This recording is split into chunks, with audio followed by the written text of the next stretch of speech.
Ukoya kuchai Israel kombaka gi amohe wan bikati de wilashi winosa sama wi kona Absalom drion takto first bala ukoya fucha Israel gi gadu baka.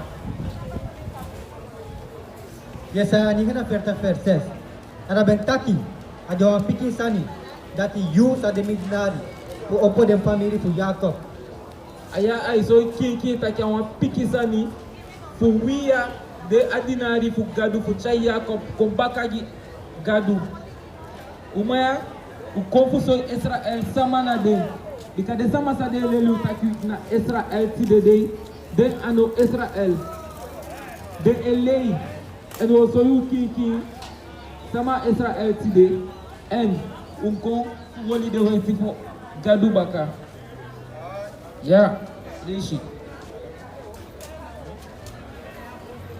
Salom 3 verse 2 no tantiri o gado no hori freedom and no tampi o gado ikasi luku you fe anti meki jugu and dem suma disi no lobby you ben opo dem ede verse 4 dem ben take konirai against you people ala de tanashi de wetman de shneshi de alabu ala de tanashi na shikuli de konsamo da de takifa de ofiki Israel pour leishi dem ben take konirai against you people and dem ben rai against you kibriwan dem ben taki come make we cut them pour fu de wanasi ala de tanashi konsamo ne de taki come ki we party dem fu de wanati si de anga de sonde mante keliki anga dati de mai pachu tawo taki mina terminal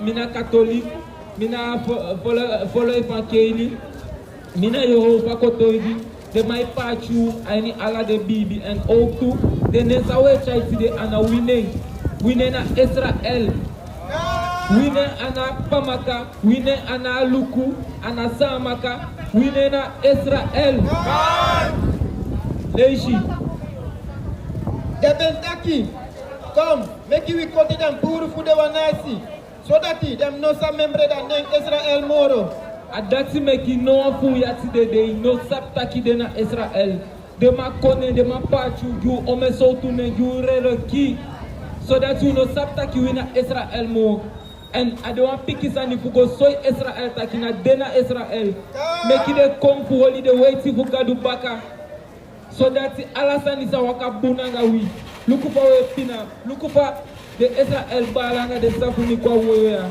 isabi alasa we du de tana shelo na ubaka ana fufu ye fufu muoko de sama de ko seli de sani tok so de ko du de roi de baka that no mark manado atanga ye shifu wi doing no one holy the white foot gadu baka make it de san e pasanga wi leshi Ezekiel 5 verse 5 so ahaya gado de taki this is the Jerusalem we been setting them and mindri for them Nazi we did not mindri for the town Nazi and I been kenki them krutu kubi na ini takurutu moro leki them Nazi a kenki de kutu fu anga takudo moike de town nashi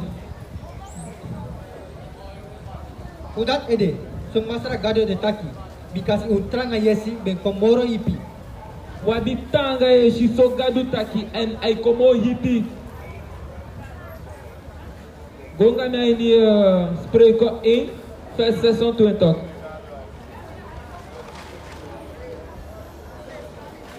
yeshi spreko 1 vers 620 te u prende sa kom leki wa pori sani and dem sa piki puru leki wa dry winsi te trobi na sari sa kom na un tapu dan dem sa kari na mi mamina sa piki noti gadu taki nono umaya ko ya fuko soyu sanfudu uka kishitego libi tawa yoli was poutu tawa na dregi mataki luku de boy de na bi next fudu gadu taki te afele fu oko aluko luku ko e bali bikawa ye ataki no mak fufu ino mak lei ino mak ko tap sabat una ye ente apoli oko nya follow anya people asogadu say for luku to become obey ye en Dan dem zakari na mi, mamini sa piki noti.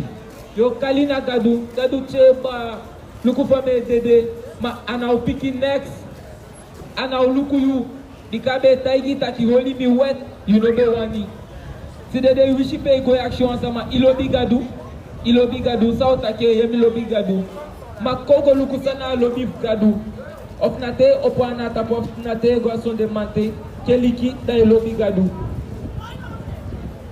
enyanas fay fest dreamy bala.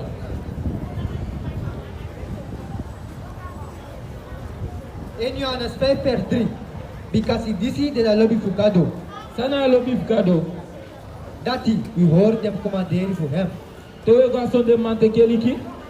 Dati we hold them commanderi for him. Dati we hold the commanderi for him.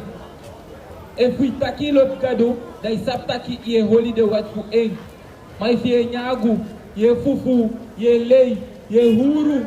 Ino lobby fugado you a lei. Leishi. En you on a paper peer. Da suma di sitaki, misabi hem. Ma ano hori hem commanderi. Ade wan lei man. Adesang. Ade wan lei man. Adesang. Ade wan lei man. Adesang. Ade wan lei man. Adesang. Ade wan lei man. If you taki sab gadu by na holy and wet, you know a layman. Jeremia 5 vers 19. Jeremia 5 vers 19. En asa pasa sodati, te usataki. Kusang ede masra wikado, de du ala dem sani disi nangawi. Da yusa piki dem taki. Zoleki uben lipimi, en uben tini frame do gado. Na iniwa kondire. So si defi usa tini frame do suma na iniwa kondire disi no defu u. Atake o pasa so, to akshi gadu taki saide meki, ala desan ya pasa anga wi.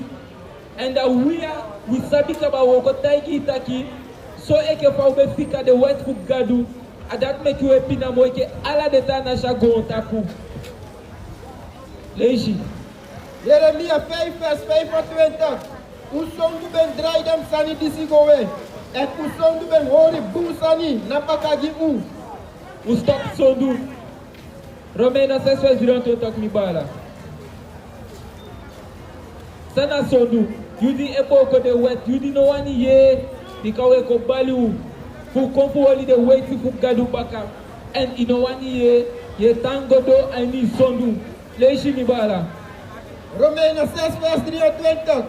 Bikasi dede da paima fu sondu dede de sang dede da paima fu sondu dede de sang dede da paima fu sondu dede na paima fu sondu you di e sondu you epoko de wet fu gadu dena kabayo dede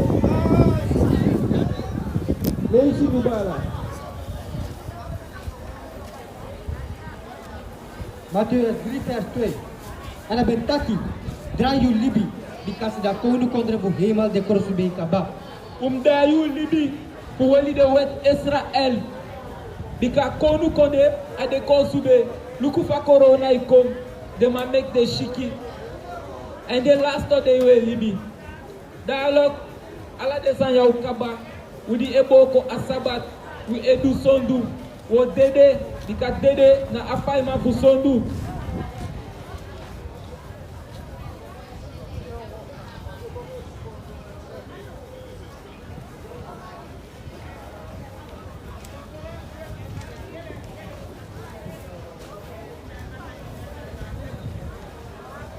Leishi.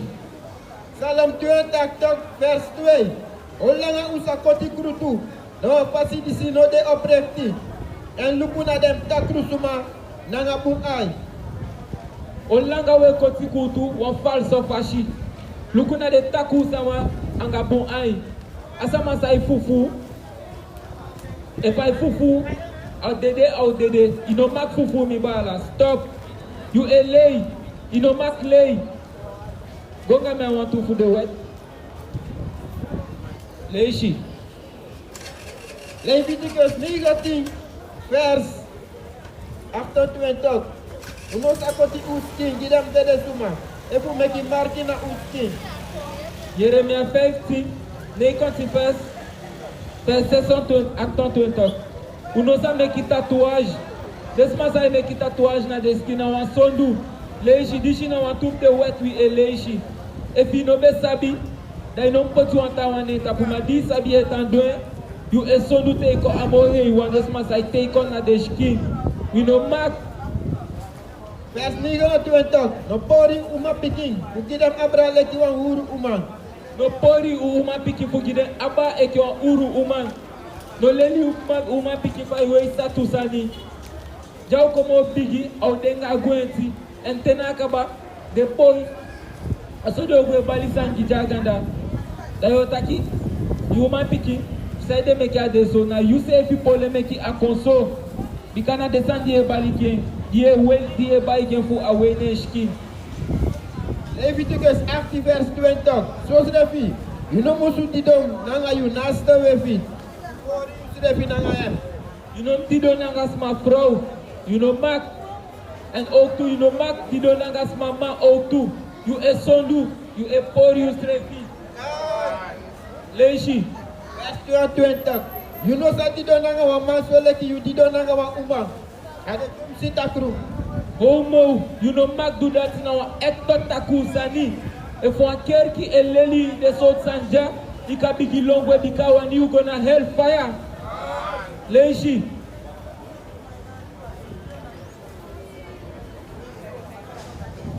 Dus you know mak sondu. You know mak do sondu against the amo hey one. Leishi. Leviticus 19 vers 3. Ibru aku undu musu respeki mama nanga im tata. You musu respeki umma anga papa ala de gansama we musu gide respeki. That's not the word for amohe want the agiwi. Leishi. Vers 15. Uno sa continua fasi krutu. Uno sa teki da seifu da porti suma e fu teki da seifu da maktima. Uno mak continua falso kutu fu di molo bidi shida yo denese. Or for the give money, you false. You know mak do that thing. This is the sense of election now to put the wet sawe boko and say make it fluku de na Israel tapu. Leishi mibala. Leviticus 20 vers 5. Dem no musu koti dem hede ubiri. Make dem strefi abipiri hede. Uno mak benki uwi eke patu. Uno mak do that thing. Bi ala yede kolo kolo you know mak you e sondu te ko amo he wan. Leishi. Vers 17. Uno sa wakalo tu leki wan gogo samang. Amindri fu people. Unom de gogo samang. Matian yeno. E man luku sa pasama pe na sosoe. Uno mak do the san dati. You know adipo ways that you elegi atawan. Enfin, voilà. You have une question? Ok. Leishi. Leviticus 20 verses 20. En umusu de Santa Gimi. De apart, Santa wantaki apart. Ina elibi eke fa de tasama elibi. Im de Santa Gikadu. Because me, Masra de Santa. Ika gadu de Santa. Fai kata kilo gadu da eno wante eke fa gadu wani. Fai kata kilo gadu da e boko asabat. You elei. Leishi. And me, ben prati u, for them trap people.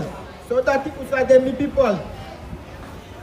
Gadu pu como tona mindi fu de tana si fu de en people dos umusu de Santa. Wina Israel. We analau for luku eke fa de leli wina shiko. We na mo Santa people na feshi fu gadu. Dus ulibi Santa eke fa awani. En vawo de Santa na tewe holi en wet.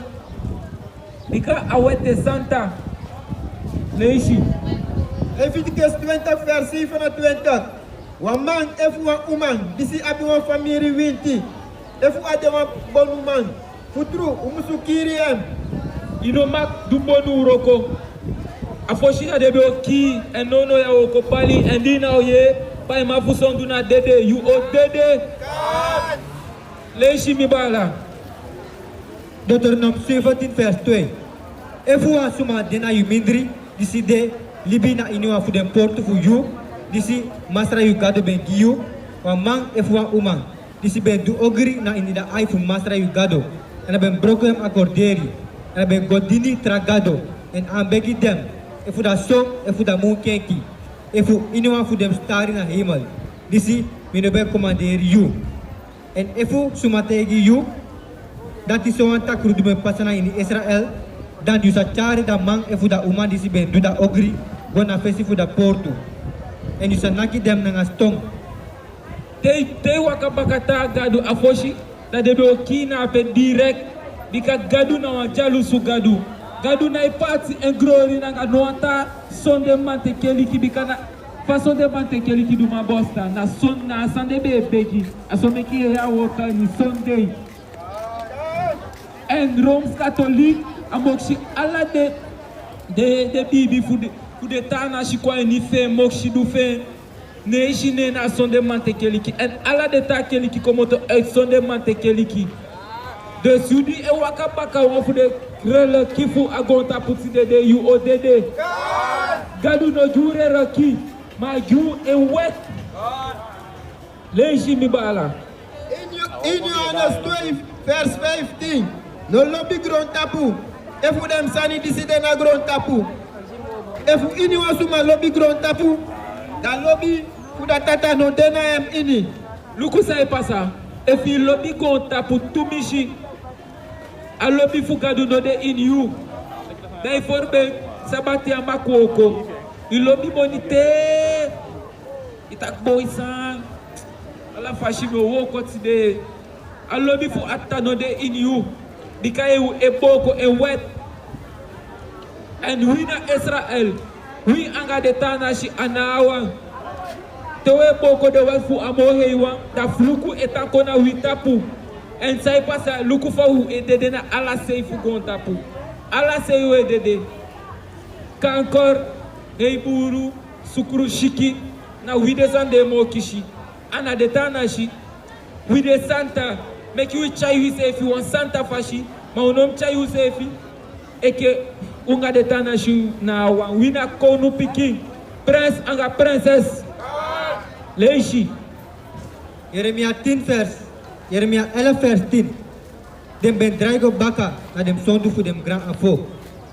Sai pasa luku fa asafu sambe pasa tade and take it to the wichani safu spiritual and we should ko balu do a safe sansa de gansa mafu be do na atenfu Egypti atenfu Moses na do de gansa mafu make you shimo we pinamo ala de tana shifu gonta pu and we ko balu and we tan do a safe sani egodo and one more big oki ekona utapu jo michu mweke de gansa mafu that's in a hellfire leishi mibala Jeremia 13 verse 10. The ogre people disi no 1 year mi wortu. Una 1 year de wortu fu amohe wa fa koya koi wa mafika mi fundumi ogi godono una itake mana dati jani also allow be ogwe haliki Israel na watanga yeshi foluku ashki fenye sa 1 verse 3 taki abuli kisabi e masra en akause fi sabi e masra ma Israel no sabi e gadu foka go begi wan gadu sa no fu uno mak wo dede leishi Disi waka na ini da prakseri fu dem hadi en waka na baka tragado fu dini dem. We waka baka tragado fu dini dem.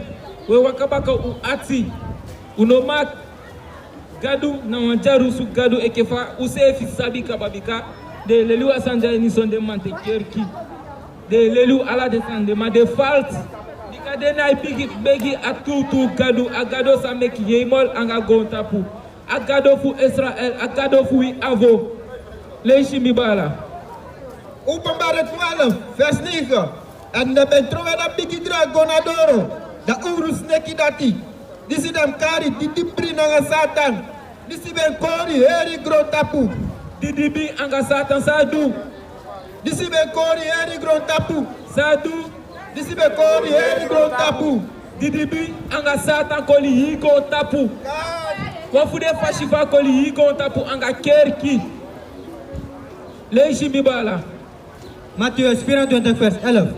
En furu falsi profetische op dem strefi. En dem sa kori furu suma. Asome kiti dede alla de son de mante keli ki e fou. A Bible taki jo koli fou sama jo koli en ade kin fushi. Dus lukubunanga usefi fou falsi profete ja. Leishi mi bala. Vers 24. Because the false Christus are open nanga false profeti. Falsi Christus nanga falsi profeti o opo. A Christus su a Bible en a wetman. Man a sefi couleur pour mi a sefi couleur pour de Hébreux Israélites. De l'élu taki gadu na wetman. Allah de engol na wetman. Allah de prophète na wetman. Wako domandi de poti baka mana Satan. Judas. E de ma pede poti taki na baka man. De mai koshu Allah so tu fashi Israël. Ma u de bendi u na ishifa de mai koshu aini system. Weki fu kombaka fu woli de weti fu amoye iwan. Foshi Allah tigi you because we should know Israeli. Ma ina woli de weti fu amoye iwan. Let's take for the son doucement au dede aso you say fi au dede. Leishi mi bala. Colossi 2 verse 18. No kiwa suma pasi fu kori u. En fu furu u pai mang nanga wa falsi sakafasi. En fu an begi engel. No giwa sama pashi fu koliu fu ambegi engel. Bikana wina Israel na wi abi a airfulness. A konu kone saiko na wode de tima ini. De tana show dena ondo. Tide de na de eti. Ma Bible taki de last one auton de foshwa and de foshwa auton de last one. Tide de na wi de last one na wi epina mo ala de tana shagon tapu. Leishi mi bala. Yesaya 13 verse 8. Bikasi masra sa sori sari atigi Jacob en asa farkisi Israel ete. Kadlu tan aitan lobby Israel ete en au solisari atigi Israel. Solanga udai baka fu woli de wet fu en au solisari atigi you. Ma moment sa you no dai baka fu ko woli de wet fu Israel. Fu ahaya you gado you otangodo and you apoli and you otan dede and you otan dede. Because take it to the safe with and dede. Dus Israël, dai kombaka na gado, fu holy en wet. Dai kombaka fu holy de wet fu gado.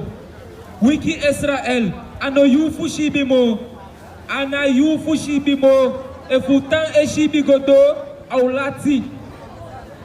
Christos ta kite ay kombaka de son doucement e ki wan fu fuma au dona de tapu. Bika you no ready ki adei.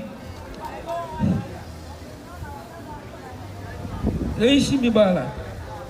Romeinen 13 vers 11. Romeinen 13 vers 11. Leishi. En you sabi dat tem dati ade dat tem fu wiki kom mopo fu siribi. Israël ade atem fu wiki komoto fu shibi. Leishi mbakambala. Romeinen 13 vers 11. En you sabi dati ade dat tem fu wiki kom mopo fu siribi. Ade datem fu sang. Fu wiki kom mopo fu siribi. Fu sang. Fu wiki kom mopo fu siribi. Fu sang. Fu wiki kom mopo fu siribi. Israël wiki. Ana yu fu shibi mo wiki komoto shibi. No we e shibi ete. Dai kom holy de wet fu amohe iwan. Dus ik heb altijd je kaba.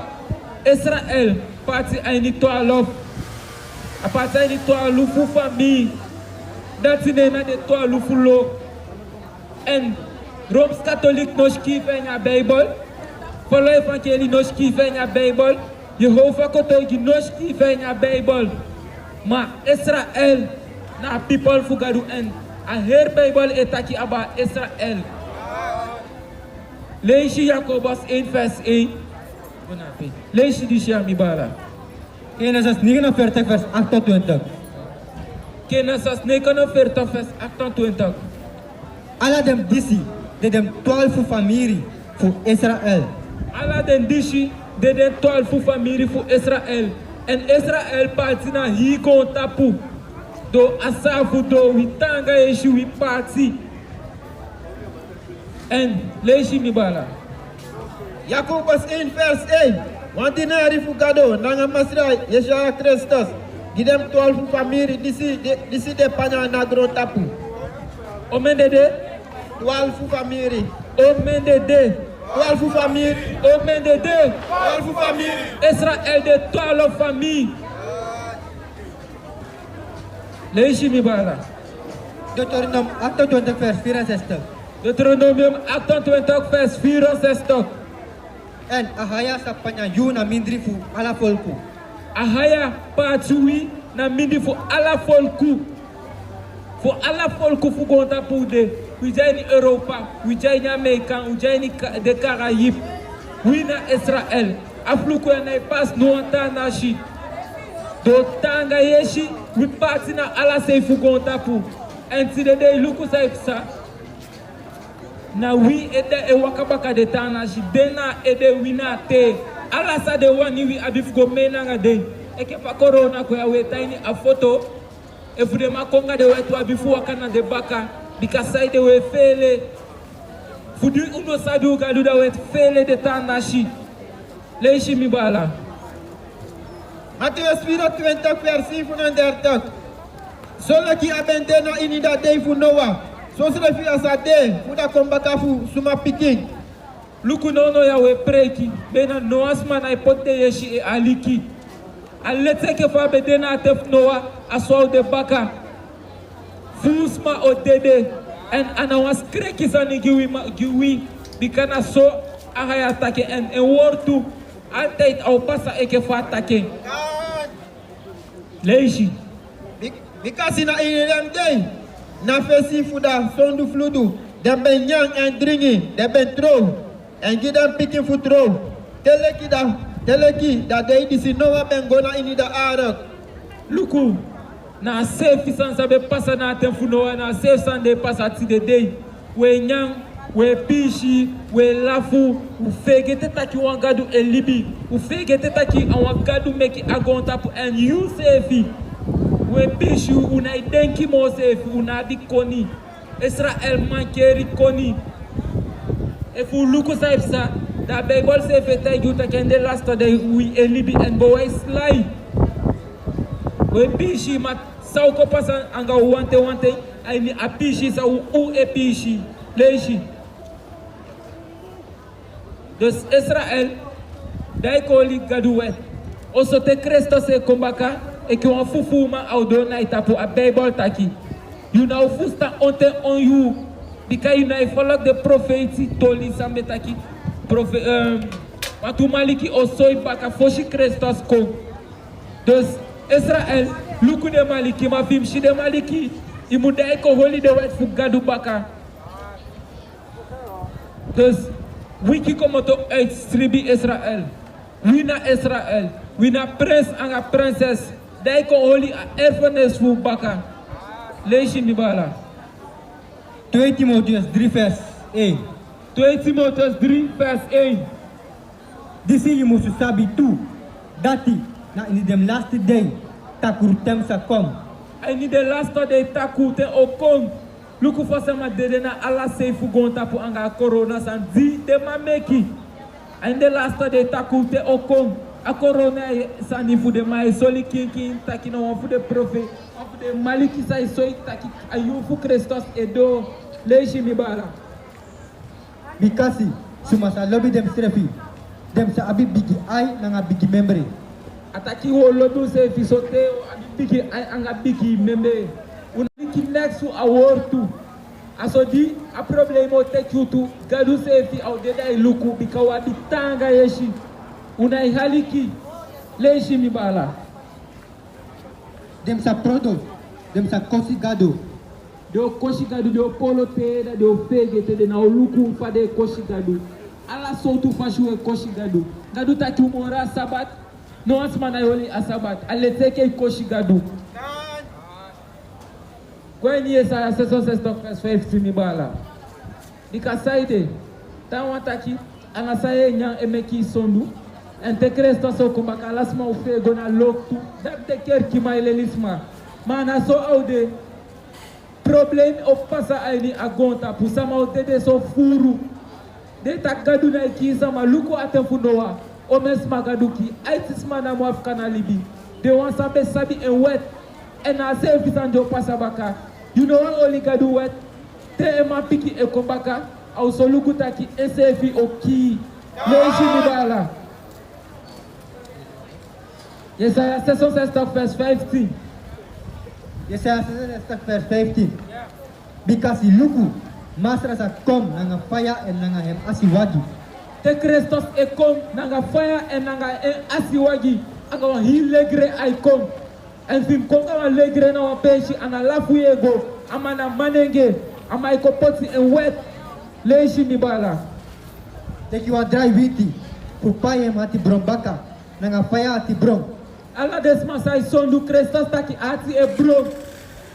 En au pai baka fu ati bonda kishi aini eini. De wan di e sondu teko amo heiwan. Leishi.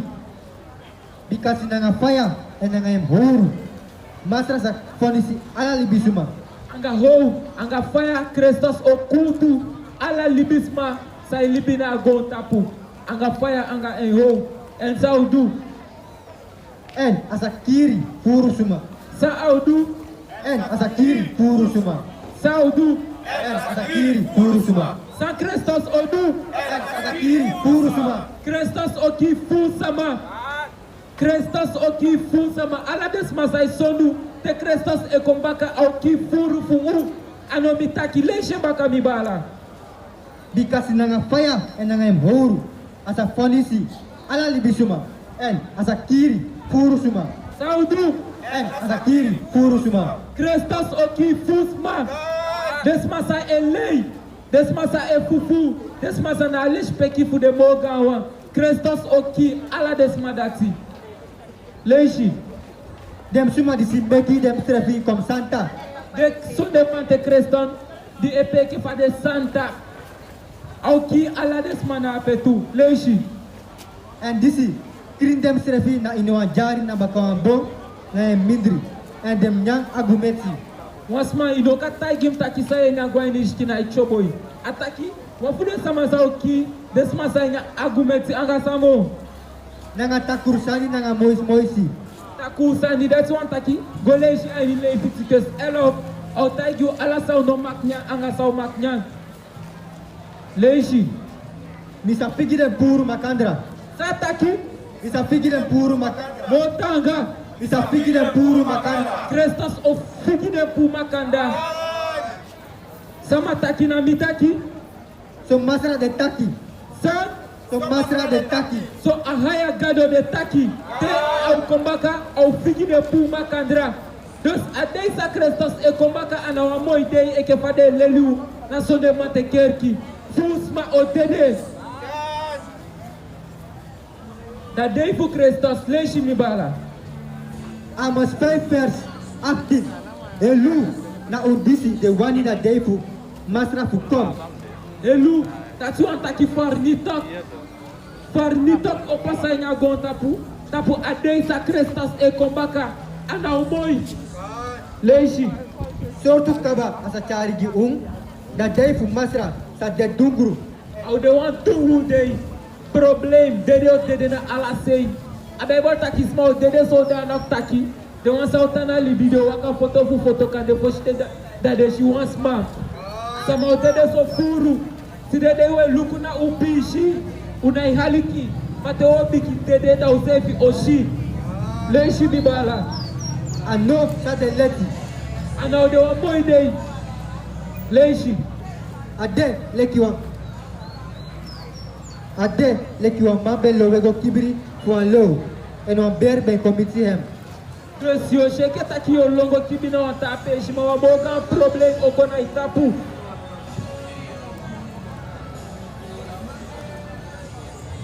Leishi bibala. Matthäus 10, vers 34. Uno musude kita kimi be konfu chari vrede kom na grond tapu. Desma sai sheke taki Christos na vrede achako. Uno musu fudenki da sanidati. Mi, no ben konfu chari vrede kom. Ma wan horu. Christos na wahoru achako. Dat wan taki uno mten tak alasani ego moi budi Christos. Kopai fu asondu fu Israel ede. Yudi e poko de wet. Dat wan taki no war der. apai sa Christos ko pai gi Israel. And if you know what there ni balanga misisa ana umoy gi utapuda day datsi. Ana umoy leishi. Nikasi, mi be konfuseti wa mafu feti nanga empeta. En wa uma piki nanga em mama. En da ma piki we fi nanga em masra mama. Allah desan yai pasati de day. Piki na elobi mama mo ana elesh peki ma e fa mata nta kimaisho na weli wansa tu sangu aganda. Boy fika miye. Yo dede aliki lesh peki gansma. Piki na lesh peki mamo. Papa na olobi piki feanti ode eni famille. Allah desan yai solitaki. Christos ko en adeifu e kombaka.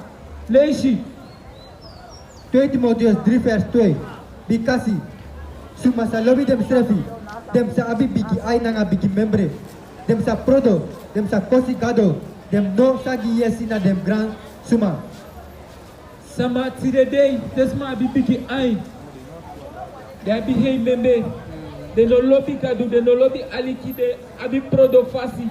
Tawang na soso cello de ni ede. Tapu un moment. A cello san fio tapu direct. En adede ana moigi. Bonjour monsieur, mesdames. Est-ce que vous avez des questions?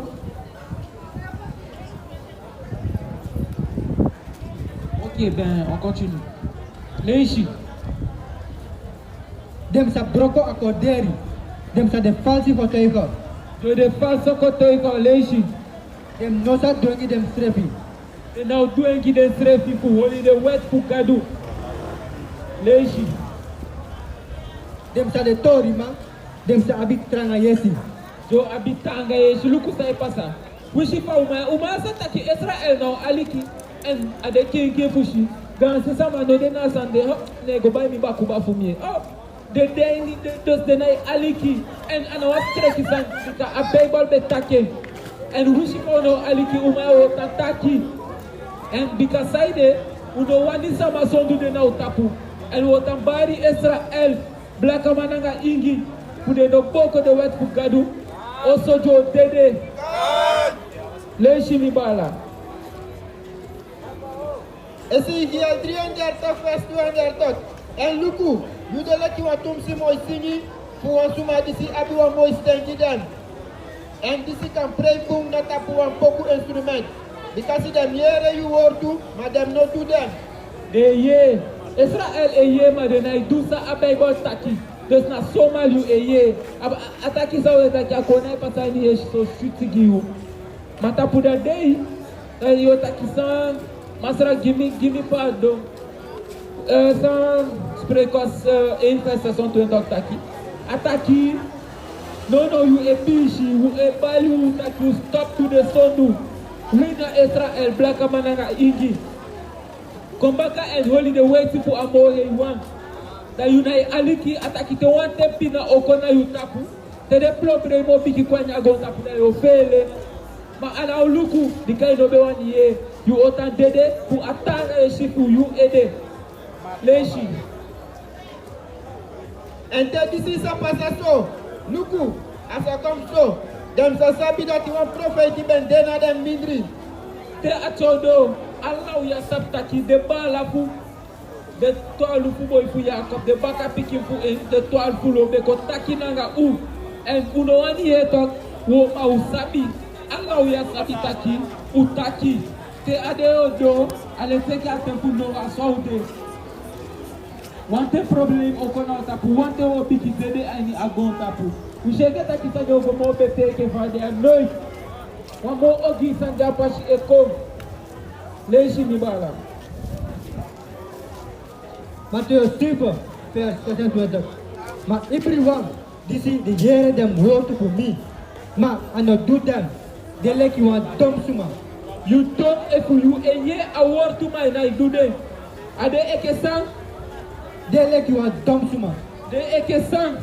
They like you want dumb suma. You di a year award to my night do end. You de ke want don sama. You shake koni sote ma you don't.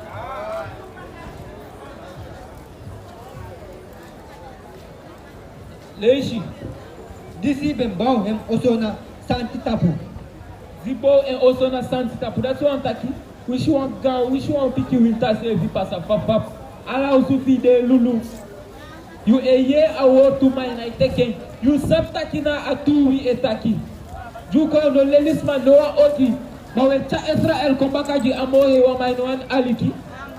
Aso otan de bala. And me no stop kutaki asande. Bika aso ade. Leishi mi bala.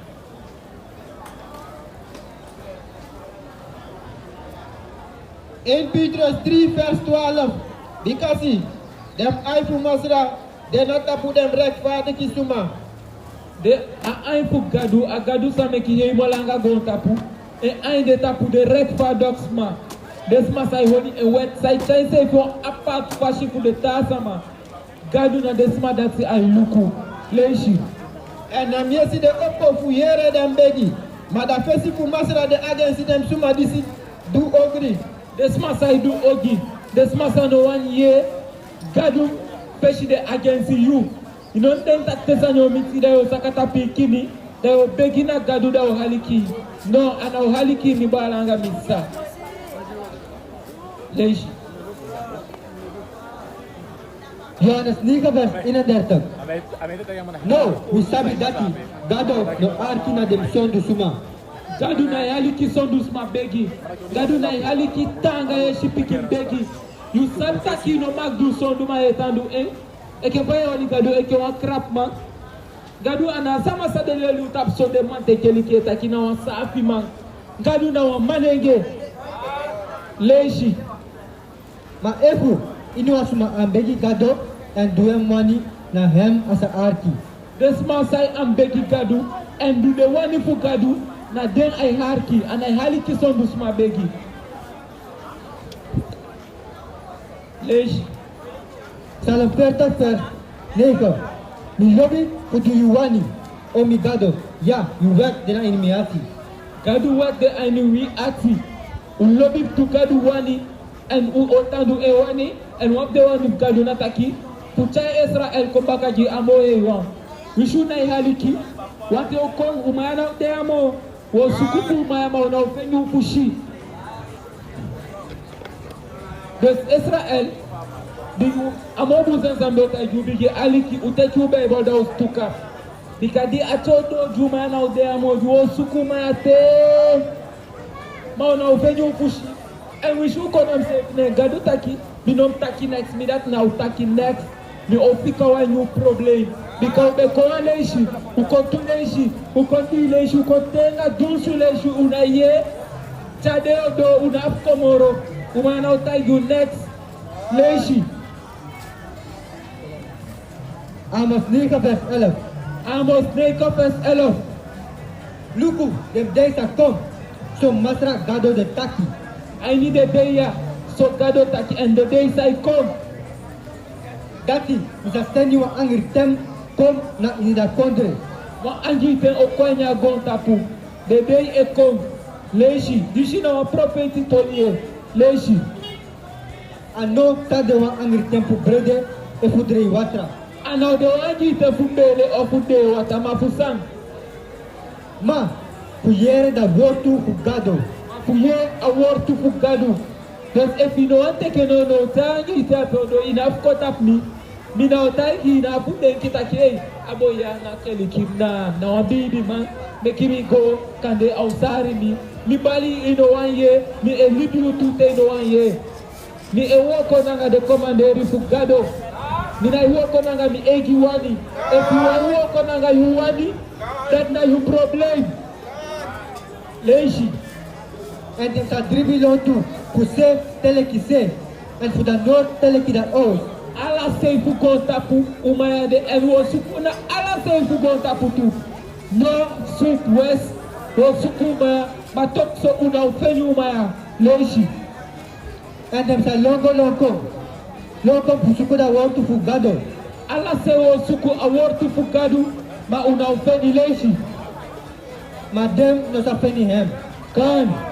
De na ufeni Dus if unaoni aliki no umana emusu no asma ma usataki utaki. Unaoni aliki that na u problem. Leishi mibala. Daniel 12 vers 4. Mayu o Daniel, tapu dan wortu en stampu da buku. Dele kita janku kaba. Puru sumasa longo longkong en kodisa komoro ipi. Dus gadu se tota juma cho mu stop. And you stop enough ko be you ina ofene. Bika no wan ye talk. Chade oto. Dio ko ina ofene. No ya wan alikina you problem. Mami sabi e ke fa be bota ki gadu wortu. Ala sata ki e kontu. Ade odo suko a wortu ma una ofene. Dus Israel no abitanga eshi. Kombaka baka gado oso tandede. Kombaka and holy the way to pray. Say them making way pinamo ala de tanashi. Say them making a win the problem emo miti. Na for a safe tanga eshi na wabiti the day. Na safe one the ganta mabube abi. And tapu kawe mo pinana wafude. Frukusai so kin takina wina Israel. And we see that Israel taki she managed to go to Elombaka Ibaka and a people before Isaiah Seni managed to go to Elombaka and a Fruku de Naitapu. Tell me a baby and a rally true. That you sabi. Israel don't as Namitaki and Bible Taki. Israel now one of the domo follow, one of the more don't follow. Because they holy word that you make it the time dome. And so long as I holy word, you know one those man and now one those man you owe time.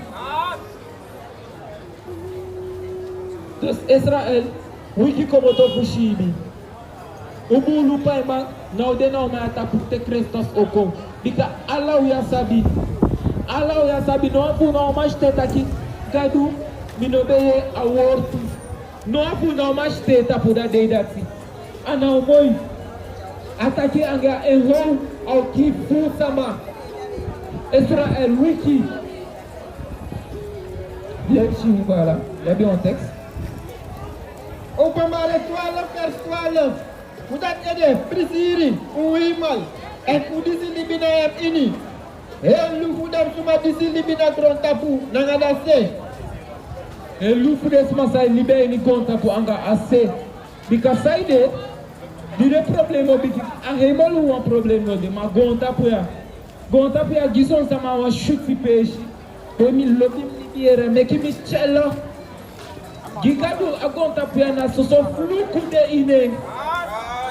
No moi no de anya agonta piana next. Nikasi didibri ben saka kom na ondro na u en a abi wan bigi ati bron. Nikasi asabi dati a abi wan shatu tem no mo. O jif sai de o me probleme psa anya agonta pu. Si de we ye fu corona tamana da so ye tamana da tanda o ye baba. Didibi abiwan bigi atibon ani en Joragi Israel bikana Israel e woli a west fugado.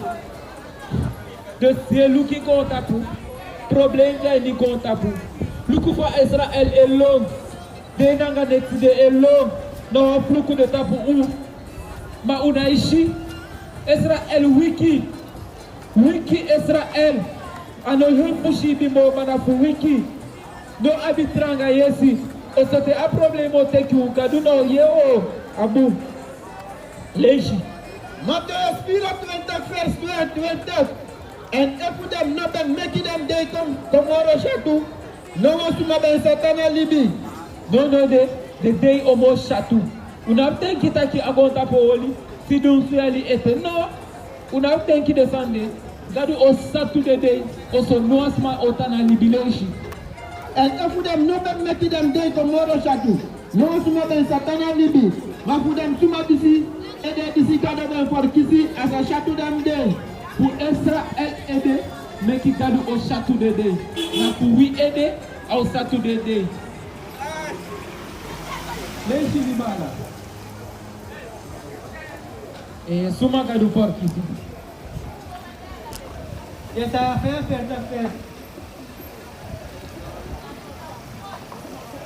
Merci pour maintenant Jacob aider. Et pour Israël, d'ici il va ici. Il va carry you, nanga you name. Il va carry you, nanga you post name. Al-Wasi, il va s'abîmer. Pour Israël aider, gadu kalui angane Israël. na we na a people fu gadu na we abi a erfanes fu a konu ko de sai ko we na de bala fu toal fulo enya na sai festri wotaki aba a lobby gado ya enya na sai festri because this is the lobby fu gado that we hori and commanderi a lobby gado na taki tewi e hori and commanderi that ne a lobby gado if you don't taki you look gado my ne only in what you e koli safe you e lady you safe so mar les associations signalent toujours ce qu'il faut. Et là, vous n'avez pas fait. Donc, Israël, nous comprenons. Sani abdebol sani tasa mana usoi. Because na one piece of that yuna Israel. Black man nga igi na wina a people to gado. Leishi nubala. You are 30. If you lobby me, hori me commanderi. If you love gado, ori the word for gado. That's in our code of fashion fight ka so taki love gado. Then you e only and wet. If you na holy gado wet, you no love gado mi bala anga mi sisa. Leishi. And Mr. Beggy, that tata and as a give one tratros to man. Dan Christos obedi ataka. Don't you want that trust to man? That's in a Santa Yere. Leishi. So that is as a tana na utego. So that's the outa anga we utego. We na de bala of 12 flow. We eleli Israel samana day and otu. If wantana she want come through only the wet sagado di Israel asaki she follow to otu. My video wani daw no sabi gi.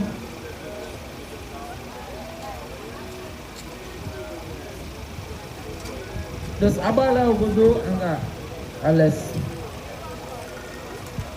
Ya, shalom Allah sama sa alika wordu. Uye pa bala taki somoy. So yu taki wina Israel dahil ko baka na de way ti fugado.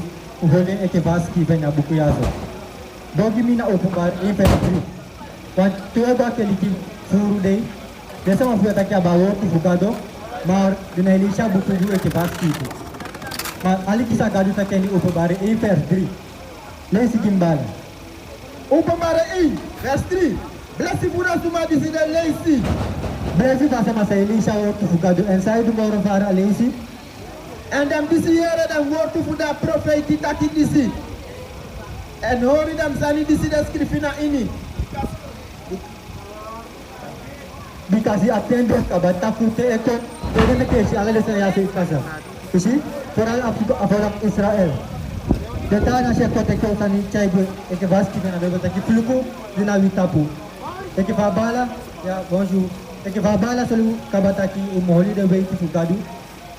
Dogi mina Jakobus 1 vers 22.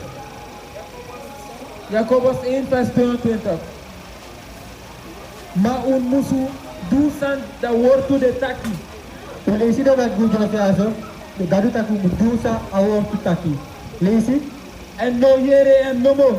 Dogi a wortu namo. En lesi En kori uns refi. Nosotros ya wortu dania dusa wortu taki. De konu sefi. Dogi mina last text yaso. Because Openbaring 20 vers 13. Polisi wala last text da kokomoto. Because this na hiyo ko filibisama. Na de commander fugado. Ana gwaso ne mate keliki. Fugado luta ki wet na telmo. And for the Bible na de wet fugado ogi sabi. Dus de wet na telmo da do takim tandon. En de wet na telmo om tu da to taki ina ogonya kuno akonen kre. For the Bible for the commander na so ogonya kunen kre. Lazy Openbaring 20 verse 13. Blessed for them Suma disi de tu hem commanderi. Abuku asu taki aba blessing anga fuluku. Garo taki blessing kuna sama sa idu de commander for him. And nata se ay taki fuluku ide sama sa no wandi de commander gado. Lisi So that them ability for them bountiful living. And them can wakadoro them portu gona inida photo. paste de commander gado e ke fabuku asu taki. Dan pas ogani dem portu. Dan pas ogani na foto sa de me kaski dem portu. Om dat na 12 portu ni. Emang na ako na kaya fugado na buang kampot e kibade may tikan ko de foto. Lesi baka kodo. Ikasi na doro say them dagude. Na dem tofruman. Teke baka. Openbaring 22 vers 14. Blessed voor those who might see do hem commanderi, zodat hij dem abi leti voor dat bon voor libi. Pas na tu de commander, so e gwen ya kone kre. Shalom.